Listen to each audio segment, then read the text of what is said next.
Assalomu alaykum qadrdonlar. Mana navbatdagi mol tarozimiz Xudo xohlasa o'z egalarini kutishyapti. Hozir yetib kelishadi Xudo xohlasa bir yarim soat 1 soatda.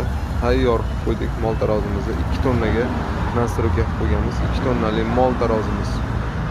Kimga qiziq bo'lsa bemalol murojaat qilaverasizlar.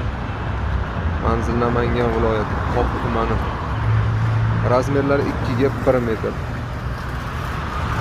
Katta buqa, shu 1 tonna 600 gacha buqalar bemalol sig'oradi. Bundan tashqari mana ko'rib turibsizlar. Avtovez